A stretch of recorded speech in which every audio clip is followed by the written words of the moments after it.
A few weeks ago, we discovered the analog horror series Arcadia TV, which at first glance appeared to be a bunch of one-off tapes involving strange creatures terrorizing humanity. But we soon realized this threat may be bigger than we initially thought. I'll have a link down below for the video where we covered the first chapter of Arcadia TV, so if you haven't already, I recommend checking that out, just in case things get too confusing here. In Chapter 1, we are introduced to Dr. John Walker, who develops the first machine capable of sending and receiving signals from parallel universes.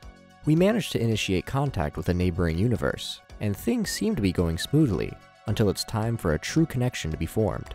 When the connection is almost complete, a different universe that's a bit further away intercepts the connection and appears to open the world up to a multitude of different realities. The end of Chapter 1 has the research station located in Alaska exploding, and the whole northern region is ordered to evacuate, and a 72-hour countdown begins. Did this explosion allow creatures from the multiverse to barge into ours? Perhaps Chapter 2 will have the answers.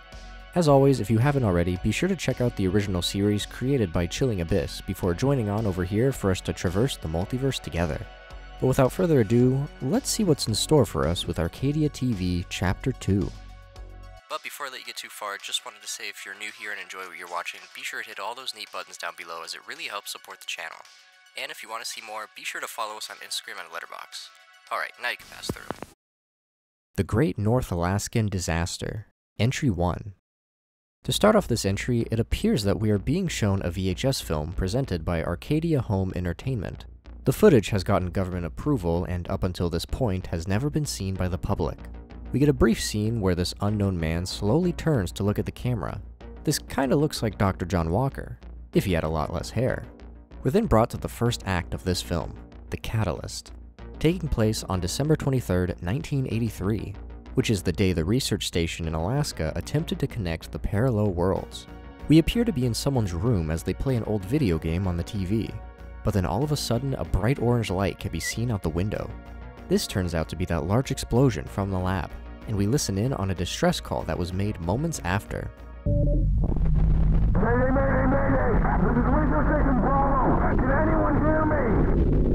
I repeat, this is Research Station Bravo! Can anyone fucking hear me? The audio comes from Ian Parker, who is desperately trying to call for help. He says the whole lab is gone, and has no idea what he is supposed to do. If he was in the middle of that explosion, how in the world did he survive? He then goes on to just repeat, "They did it." Was the research station not fully aware of what Dr. John Walker was up to? No one ends up answering the distress call, and our footage fades to black before Act 2 begins. Evacuation. This act takes us to Christmas Day of 1983, and we are brought to the POV of someone watching the emergency broadcast, telling everyone in northern Alaska to evacuate south. I can't think of a worse way to begin Christmas. We are then shown this flyer giving the same message, and we learn the government dropped thousands of these flyers across Alaska, in hopes of reaching even the most isolated people. However, in a strange turn of events, 2 of the planes mysteriously disappeared during their drop route. Our next scene has us inside someone's house, as they look out at a huge fire right outside, and we can hear the broadcast signal in the background.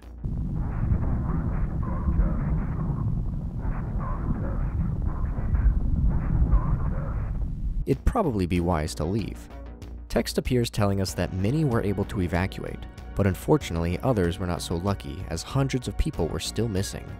We then read a statement released by the government following the evacuation. Due to significant environmental hazards arising from an unforeseen event at a research facility in North Alaska, the region is now considered extremely dangerous. Entry to this region is now strictly prohibited for the foreseeable future. I guess we're leaving out the part about the multiverse colliding in on itself. Act 3 then begins, just labeled The Wall, bringing us to 1989. We open up with a message telling us about how the wildlife in Alaska was once pulsating with life, but the landscape has changed dramatically. Most of the animals had found refuge in the southern regions due to the Great Animal Migration of 1984. Sounds like following the explosion, even the wildlife knew it was time to evacuate. We then learn about the wall, which separates the northern and southern sides of Alaska, and even runs along the Canadian border. The wall gets patrolled by the military, and no one is allowed to enter. You can't even film or take images of this wall, and it protects us from the unknown. We are then brought to the last act, which oddly enough has no label. We see as someone is out recording the wall, which definitely is not allowed. We can hear these strange sounds coming from the area before we point the camera up at the moon. With this guy's incredible camera, we see the moon in full detail, but there's also a small light beside the moon. Is this just a star or something else? It's nice to finally be back in this world, seeing the aftermath of that 72-hour countdown. Seems like they thought building a giant wall will keep these alternate reality creatures from coming through. Hopefully it works, but I have an unfortunate feeling that it won't. Exclusion Zone Safety. Entry 2. The first thing we are met with this entry is a terminal screen. Once the password is entered, we open up an incident report for October 3rd, 1989. We see that Ethan Marshall was found with a plethora of injuries, and Chloe Marshall, whose status is still unknown. Who knows what happened to these two? Our next segment takes us to a little employee training tape from Atom Laboratories, the place responsible for opening up the connections. This tape appears to be covering something known as fissures. I'm gonna make sure I'm saying that right. Fissures.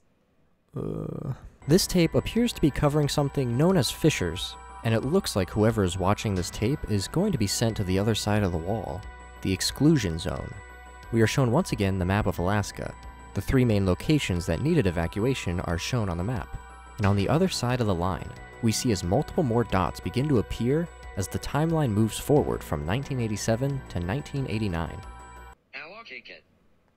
What? Alakakit. Alakakit? Okay. However, in Alakakit, a red dot begins to appear. We then learn that fissures are a phenomena that only occur within the exclusion zone. They are extremely dangerous and can cause injury or death. We also learn that there are some stable fissures and unstable fissures. What is a fissure, you may be asking yourself? Well, in this series, a fissure acts as a link between our world and the unknown. I imagine they act as a mini portal between worlds. We are flashed a brief frame of another incident report. This time, the notes below just say, "Small traces of blank found in father's system, similar to John Doe in '88. I wonder if our character in the crying cave found himself falling through a fissure. We glitch out a bit before we return to the training tape. We see that an unstable fissure can appear, but only lasts for a few milliseconds. However, they are said to be able to appear up to a couple hundred times a year. Now, a stable fissure can last from a couple minutes to whole years, but they are much more rare, with only 15 ever being documented and 4 still out there. The oldest stable fissure is said to be at Ground Zero and hasn't left since. I imagine Ground Zero is the research station that exploded. We then get a list of employees from that research station, as we can see John Walker and Ian Parker in this list, and 4 other employees have gone missing. Back to the training tape, we learn how to detect a fissure. It said we must carry an electrostatic field detector at all times, and if we don't have one, we have to be on the lookout for signs a fissure is about to appear. The first sign is an overwhelming sense of dread or fear. Insects and animals nearby will go silent. The second sign is increased electrostatic activity. Hairs on your head may start to rise. The final sign is a strange noise coming from an unknown origin. Once that sound is heard, it may already be too late. That may be what we watched happen to the guy filming the wall in the last entry. The fissures strike in a violent manner, forcing the air around it away, causing a sonic boom. 5 big booms! Okay. Boom! Okay. Yeah, boom. Yeah, 5 booms. Yeah. Anything inside what is being labeled the corona will be transported and replaced with something from the unknown. It also says the most common injury during a fissure strike is ruptured eardrums, which is one of the injuries that was inflicted on Ethan Marshall in the incident report. At night, you can see a bright flash that is created when a fissure has struck, which could also be the light that appeared near the moon in the last entry. In more frightening news, the fissure has the ability to transport anything through what is being called the abyss. If I had to guess, the abyss is some weird plane of reality outside of the universes. It's said the size of what is transported can vary, but it is usually no larger than the size of an average man. And most items found from fissures are smaller items. I guess that's a good thing. We very briefly get shown a bit of text that just says, in more recent years, there has been an increase in biological entities. That can't be good. More anomalous creatures are being sent through. We are then told to never communicate with these entities, and to never enter a fissure, as you will not return. Don't need to tell me twice. The last thing we see in this entry is text that says the data was correct. The area is expanding. Then very briefly, we see more that says, get everyone in the response program ready. Prepare to inform the public. Sounds like more of Alaska may need to evacuate. Hopefully this research station has plans in store to combat the expansion, but how can you beat a threat we have no understanding of? Welcome to Paradise, Entry 3. This entry is a little on the shorter side. The first thing we see appears to be an advertisement for a game made by Arcadia Software. Sounds like this Arcadia is in all kinds of business. The game is called The Farm, and so far, all these reviews sound promising, except the game is a whole $60. Pretty sure games in the 90s were cheaper than that. We also see that this is Arcadia Software's very first attempt at joining the gaming market. We are then flashed a very grainy and blurry image of the snowy mountains, with a news report at the bottom that is very hard to read, but I think I got it. Tunnels were found beneath the North Alaskan wall today. Personal documents were also scattered around. Sounds like these anomalous entities have found a weakness to the wall. Just dig under it. Our next segment is another episode of the Midnight Safety Guide, with this episode titled Night Stalkers. That doesn't sound terrifying at all. However, we don't get very far in the episode before we cut to an emergency curfew announcement. Lock your doors and windows, stay inside your home, have a firearm or weapon ready, and emergency services will be unavailable during this time. Curfew will end at 8 a.m. I imagine a curfew had to be set due to these Night Stalkers. And if I'm being honest, just the name Night Stalkers sound more dangerous than the mythical creatures we learned about in the last Midnight Safety Guide. The Farm, Entry 4. Our final entry takes us back to 1980, and we listen in on a personal log from Ian Parker. He goes on to talk about his doubts towards the machine that sends out signals to parallel worlds. He fears that it may go beyond what they can imagine, opening doors to an endless amount of universes. They may have taken the necessary precautions, but they could still be inviting things beyond their comprehension. But what he says next is pretty telling. A single reply. There's a reason only one world answered. The others, silent. They are hiding. They are afraid of what lies at the edge of the abyss. It's a frightening thought that the reason only one universe answered was due to all the others being too afraid to make contact, which is understandable, and honestly, given what we know now, it was probably the safest bet. We then cut to our next segment, which warns us that the following footage is a cognito hazard and will cause severe psychological damage, but we proceed anyways. Apparently, due to our high mental resilience, we have been selected to participate in an exciting experiment. A machine has been developed that allows this company to record footage of what we see, and it sounds like we are the guinea pigs. As it turns out, we are the first ever to test this technology. You don't ever want to be the first person to test these things. We are required to undergo surgery for an implantation device in our brains. It will read visual information that our brain receives, and then send it to the machine for processing. We then cut to some safety procedures. We must isolate ourselves so that we stay focused and prevent unnecessary psychological damage to others. Then we must turn off the lights to reduce visual hallucinations, wear headphones to muffle auditory hallucinations, and lastly, we have to control our fear to keep us alive, as it can become stronger when we are afraid. We are then reminded that we are the messenger, and we have a list of questions written in a notebook that we must document the answers down in. Are we going to be talking to someone from another world? We then are brought to this frame that gives us quite the revealing information. Footage contains first contact with blank. The entity resides in a computer video game called The Farm. Subject 294B is tasked with asking pre-written questions.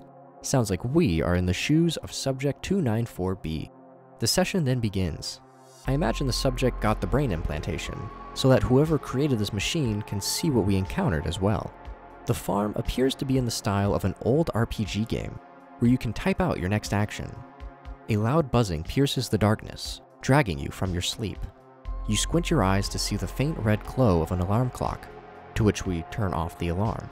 The constant buzzing of your alarm clock finally ends with a satisfying click. You slump back under the covers, staring at the faint patterns on the ceiling. A strange feeling stirs within you. The animals, they are hungry. We end up face to face with a barn in the middle of the night, with more text that just reads, "Finally, I have been waiting." Is that the entity within the game? We return to our game screen. You are standing in front of the barn doors. To the right is the cornfield. To the left, you can hear the animals. We try to open the barn, but the command is not recognized. We try again, and we learn that for 17 minutes, the subject repeatedly tried to open the doors. When asked why, They just say they are feeling as if they are physically standing in front of the barn doors and feel an urge to open them. The system then encounters an error, but we quickly return to the game. After a long day, you finally lie your head down on your bed. You think about what tomorrow may bring. You are all ready, then we cut out. The game then appears to be talking directly to us. Do you hear that? We then see a more pixelated image of the barn before we're asked again, do you hear that? The cries of thousands. We then get quite the interesting scene.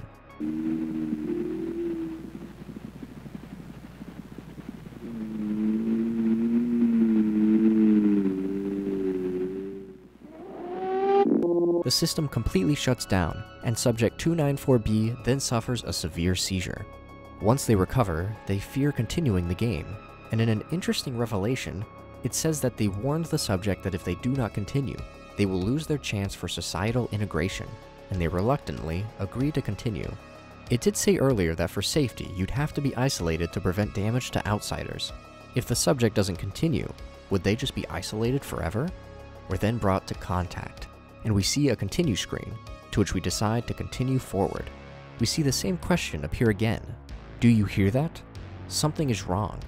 As you begin to turn, something catches your eye. You notice something in the cornfield. We then shine the flashlight towards the cornfield, before text appears telling us to turn out the light, and unfortunately, we go dark. And in the background you can hear as something begins moving around.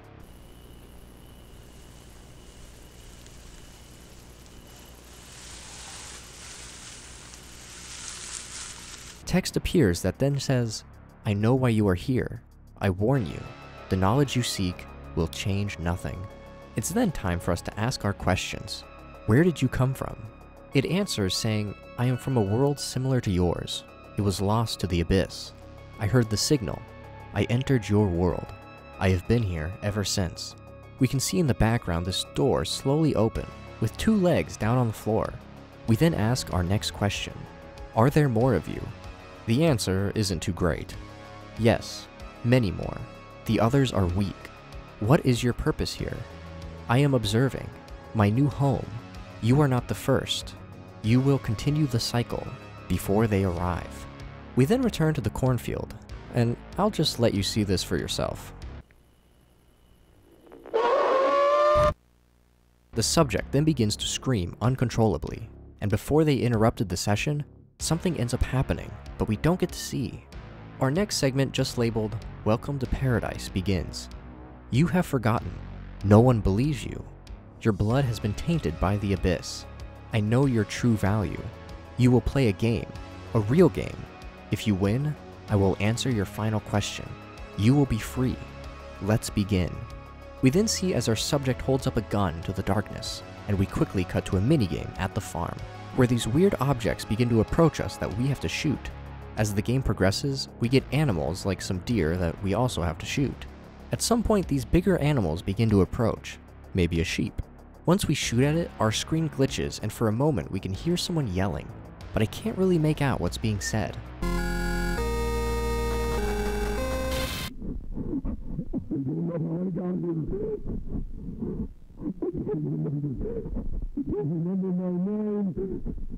We return to the game, and now we have a giant face watching over us above the barn. Deer begin to flood in from every direction, and we return to the text, just saying, Ian Parker. Is he our subject? I am not the one to fear. Your role is not over. This world will become the vessel. Ask the final question. The last question we ask is just, what are you? I am no longer human. I can take any form. I initiated the cycle. I created the first signal. You know who I am. And that's the end of Chapter 2. If I had to guess, this entity of some sorts is likely Dr. John Walker, as we learned previously that he made the machine to initiate contact. But I don't think it's our John Walker. If these are parallel worlds we are dealing with, it's highly likely there was a different John Walker, one that somehow, some way became this unperceivable entity that managed to inhabit this game and our world. Now there's 2 possibilities on where this John Walker is from, Parallel World 1 or 2. 1 is the world that seemed normal, but in the end gave us that cryptic message about the doom we brought upon ourselves, while Universe 2 was the one with all the creepy imagery, and intercepted our world when we tried to connect with 1. He could be from Parallel World 1 due to the fact that the entity said his purpose is to observe. And in the message Parallel World 1 sent us at the end of the interference tape in Chapter 1, said that they will not interfere with what is coming, and they won't be helping. Sounds like they just want to observe and witness the destruction of our world. But the entity could also be from Parallel World 2, given the fact he said his world was lost to the abyss. And the images they sent during the 3-image test shows a world that looks pretty destroyed. I think it's possible that this cycle involves a universe trying to connect to another, and inadvertently opening the doors to whatever is around it and wants to break in. And once our world's Dr. John Walker sent out his signal, he restarted the cycle. Perhaps Parallel World 2 went through the same ordeal. They tried to send out a signal, and in the end, their world was lost to the abyss. But it doesn't sound like either Parallel World plans on helping us, because if the exclusion zone continues to get bigger and bigger, and more fissures start to appear, that sounds like it could lead to the end of our world as we know it. Ian Parker also sounds like he was our test subject, and he has some kind of important role to play, essentially becoming our main character. Maybe he is the one who will end the cycle and close the doors to these worlds. Luckily, it doesn't seem like this series is over, because I have a sneaking suspicion we're going to be getting Chapter 3 at any moment. This series continues to be one of the greats when it comes to analog horror. The story told throughout is just so interesting. The parallel world elements are told in a very unique way. I love the idea of remnants from these other universes spilling into ours, with the story beginning to go into a more cosmic horror route, with entities we can't even comprehend, and threats that are out of this world. The series also does a good job at not just throwing jump scares and frightening images at us, since the story alone and the concepts are so frightening on their own. I truly can't wait for Chapter 3 to either confuse us even more, or perhaps give us some more answers as to who this entity in the game is, and what we can do to potentially halt a world-ending disaster. Needless to say, I highly recommend checking out Arcadia TV if you haven't already, especially if you are into the idea of analog horror and cosmic horror combined. However, if you made it all the way to the end of this video, I thank you so much for watching. Be sure to keep leaving me recommendations down below, whether it be in the YouTube comments or the community Discord, where just like the face above the barn, I'm always watching. But if you'll excuse me, I just got this new game, The Farm, that I have to check out.